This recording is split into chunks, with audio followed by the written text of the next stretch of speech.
భారత గణతంత్ర దినోత్సవ శుభాకాంక్షలు. ఇంకా మనం ఈరోజు ముఖ్యంగా స్మరించుకోవాల్సింది ఎవరంటే పూజ్య బాబాసాహెబ్ అంబేద్కర్. ఆయన మొత్తం జీవితం అంతా కూడా జ్ఞానాన్ని సంపాదించి ఒక తపస్సుగా తన చెమటను రక్తంగా మార్చి భారత రాజ్యాంగాన్ని రాశారు. ఈ భారత రాజ్యాంగం మామూలు విషయం కాదు. ఒక భగవద్గీత, ఒక బైబుల్, ఒక ఖురాన్, ఇవన్నిటికంటే కూడా చాలా పవిత్రమైనది.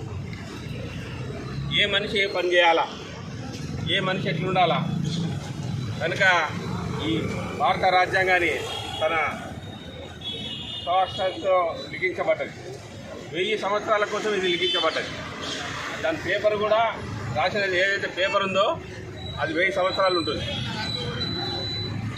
ఈరోజు మనం 77వ రాజ్యాంగ దినం జరుపుకుంటున్నామంటే మనతో స్వతంత్రం వచ్చిన తర్వాత చాలా దేశాలు ప్రజాస్వామ్యం లేకుండా అయిపోయింది. కానీ మన దగ్గర ప్రజాస్వామ్యము నిలబడుతుందంటే కేవలం భారత రాజ్యాంగం, ఈ దేశ ప్రజలు. ఇక్కడ నుండి ఎక్కడికి మనం పెరుగుతున్నాం. మనకు గౌరవ ప్రధానమంత్రి నరేంద్ర మోడీ గారు రావడం, ప్రతిరోజు ఒక సమస్య రావడం, ఆ సమస్యను అధిగమిస్తూ ఈరోజు 12వ స్థానంలో ఉన్న ఆర్థిక స్థితి 3వ స్థానానికి రాబోతున్నాం. ఇది రావడం అనేది మామూలు విషయం కాదు.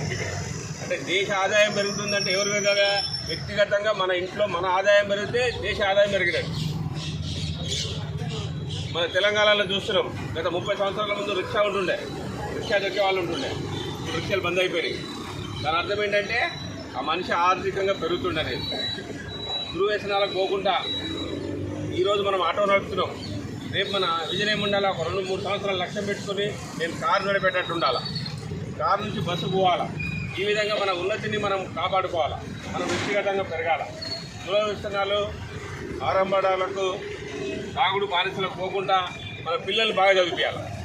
ఈరోజు పిల్లలు చదువుతున్నారు కనుక అందరూ కూడా ఆర్థికంగా పెరుగుతున్నారు. ఆర్థికంగా ఎప్పుడైతే పెరుగుతారో కుటుంబం పెరుగుతుందో దేశం పెరుగుతుంది. కనుక మనం ఈ అవకాశం ఇచ్చినందుకు మీ అందరూ కూడా ధన్యవాదాలు.